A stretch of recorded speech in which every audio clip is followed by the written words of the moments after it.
Railways, used since the 1800s to get people around the country from A to B.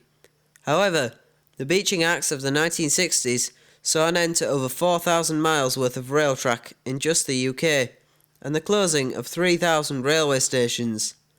This was mainly due to the war bringing in other forms of alternative transport, such as buses, cars, air travel, and trams. The Beeching Acts changed the railway network in Britain from 23,440 miles in 1913 to just 19,000 in 1973.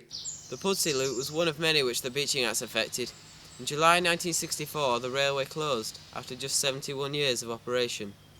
1878 was when the branch line was constructed between Stanningley and Pudsey Greenside, and then in 1893 a loop was formed off the main Leeds to Bradford line connecting to Bramley and Pudsey.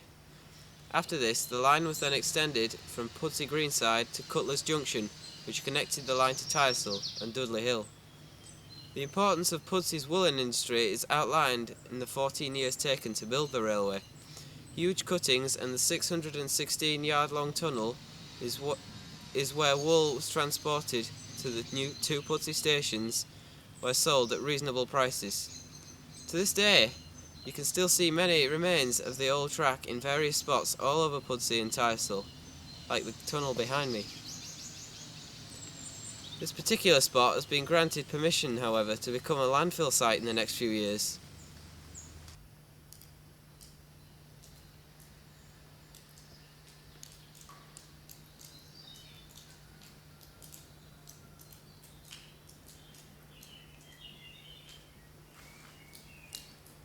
Although this tunnel was closed in the mid-1960s, it's still in remarkably good condition, extremely dry and solid throughout, with only a few minor leaks. Here you can see bolt holes in the tunnel walls for any trap gangs working on the tunnel to escape oncoming.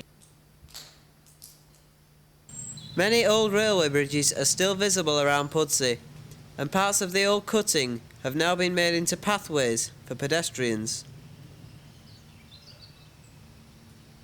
The ruins of Smailwell Bridge, just after the embankment. A truly enormous structure that crosses the smallest of bridle paths along Tyersall Lane, a stone's throw from Bradford. Nearby here, there is a newer station, New Pudsey, which opened in 1967. The route was already in place here, but no station existed. This was built as a replacement for the two previous Pudsey stations, Greenside and Lowtown, both of which were closed in 1964.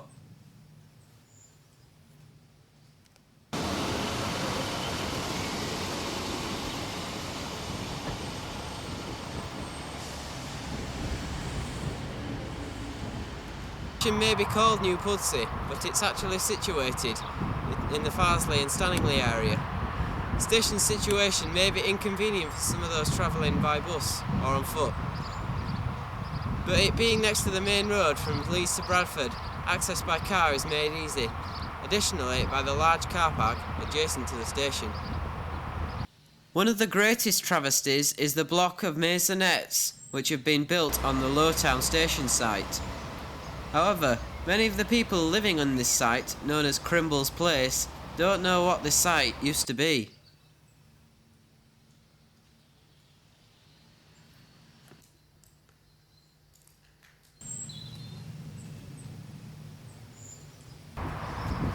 Well, that's all. Thanks for watching. I'm Nick, and I hope you've enjoyed my documentary. Bye for now.